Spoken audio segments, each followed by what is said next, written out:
So I've talked a little bit about financial results, but we're really proud of this. So the Hay Group, again, the company that I shared with you that does the consulting and assessment work around the world, we've been doing an associate engagement assessment for about 5 years. I showed you at the beginning that the international or average for engagements around 20%. Ours is 89%. And for years, Hay was hedging on how good we were, because we're a pretty competitive group. We want, so how good are we? We top 10, top 25%. And they wanted to see, they thought maybe we were a flash in the pan the first couple of years. But after 5 years or 6 years of working with Hay Group, they finally told us that you are, in fact, top 1% in the world around engagement. The engagement scores we have, 88%. I mean, 50% is world class, and ours is 88%, and then we have some other metrics that support that. And so, and as a matter of fact, I think they might tell us we're, at least for their survey pool, 5,000 companies, have the top engagement in the world. So when we go back to our mission and the effort that we've made around having a positive impact around the world, we can actually, at least in terms of this statistic, demonstrate that. Now, that's not really why we do this. We do it because it makes a really wonderful workplace for our associates to be a part of. It helps make us a better company, but it's really nice when we can also demonstrate it in terms of the assessments that we do. Yes, sir? We do spend time with conversation trying to understand. We talk about this idea of dance floor and putting associates on their dance floor. So we try very hard to understand what is it that is causing a lack of engagement. Is it that they don't have the right resources or tools to do their job? Is it that they don't have the clarity around what their job is? Or are they in the wrong job? And so we either work to put them in the right job within our organization, or we actually, quite frankly, help them find a job somewhere else.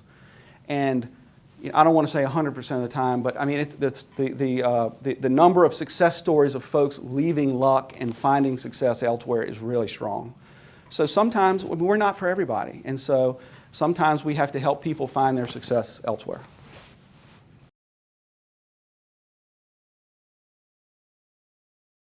There's a whole slide or two or three on leadership point of view and how it steps down through those very things that you talked about. But the core elements of that are making sure that the leaders understand themselves and then can effectively communicate with others, and then helping them make sure that they have the tools they need, the clarity they need.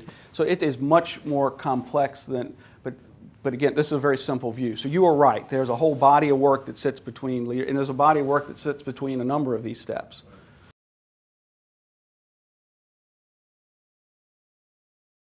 I'd love to say that. I don't think the data is strong enough to prove that. So I'd love to say yes. I think there's a very positive correlation between engagement and financial performance. But there's a lot, at least in our markets, there's a lot that goes on. I mean, if the housing market drops 50%, we can have really engaged associates, but our sales are going to go down. And so we are currently doing a lot of work. I actually done some work with the University of Richmond and Dr. Coughlin's group around trying to quantify the financial impact of values-based leadership. We see a positive correlation, but we can't quantify it down to a 1-to-1, 2-to-1 type of level of detail. It's a very real conversation. It's one about providing clarity to. I mean, we're divesting of 2 businesses currently. They're on the market. One of them is our Luck Stone Center business, which is the granite countertop and landscape stone business. We were an innovator in that market in 1976. Charles Luck III, who I showed you a little while ago, said, I want to make stone accessible to everybody. I want to create a supermarket for stone. I'm not going to say we were the first ones to do that, but if you think back 40 years ago, there weren't a lot of granite countertops, and stone was not widely used as a building material in residential construction. So I think Luck Stone and Charles had a really innovative idea there that changed the marketplace. Unfortunately now, there's a pallet of stone on every corner. And we continue to operate at a very high-end sort of luxury model. And so we have not, over the last few years, since the downturn, that business has struggled significantly. And so we've made a decision to divest of that business. So the conversation is one that's just very transparent, very open. We actually, I think something that maybe we did differently than other companies, we told the company before we put it on the market. So, most companies have a buyer and announce the day of that, effective today, you now work for Walmart Stone Company and you're no longer part of Luck. we announce to our to the affected businesses, well, to their leadership, then to every associate, gave them the rationale why, very transparent around the realities of the financial situation that business was in, and then shared it with the rest of the company. And it has, it's tough for these folks, it's tough for us, but we feel like that's how our values have helped lead us through that interaction. We do some assessments, so we have a pretty rigorous, and in some cases too rigorous, particularly at leadership levels, because folks can interview for months before they get a job. But we do assessments, and it's not an absolute deal breaker. I mean, we look at a broad range of skills and competencies, but we absolutely look at behavioral style and some assessment around values to make sure there's a fit, and then we interview around that. So we don't necessarily ask what are your core values, but we absolutely look for organizational fit when we're doing interviews. I would say virtually full disclosure, but yes, we absolutely talk about our performance, particularly sort of throughout the year. We have a bonus structure that's based on performance, very transparent about where we stand there throughout the year. Yes.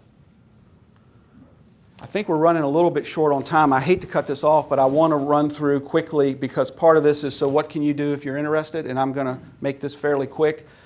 Our organization is one that loves to engage with companies to help you take the next step. So I would just simply say, if your interest is piqued by this, then please let me know and we can continue the conversation. But we bumped through this a little bit. We didn't do it in this order, but you start by developing a case. And for us, it was really Charlie Luck developing the case that the culture isn't what the culture used to be, and I want it to change, and we're starting with our leadership. But if you're going to make a transition in your organization, you've got to start with your leadership and get leadership aligned around what your purpose is as an organization and what your organizational values are.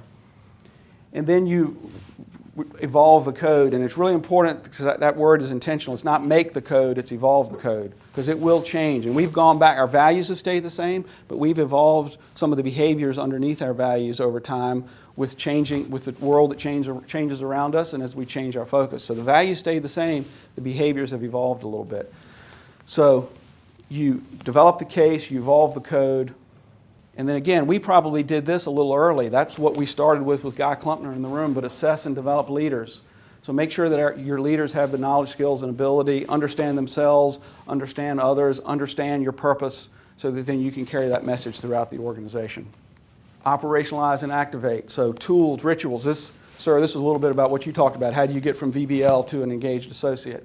And we have spent a tremendous amount of time and effort carrying this message all the way down to the face of the quarry.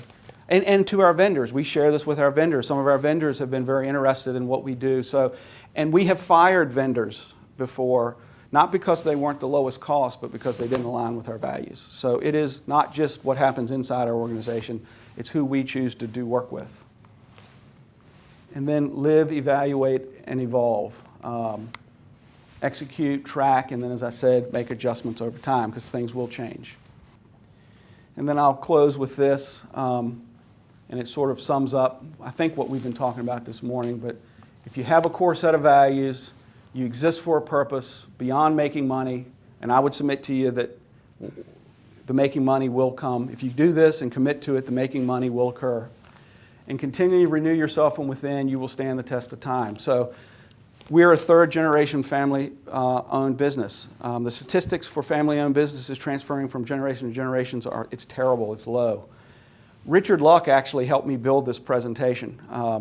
And he's Charlie's son, one of 3 children. He just joined us this summer. He's starting out in this leadership space because Charlie wants to make sure he understands our culture.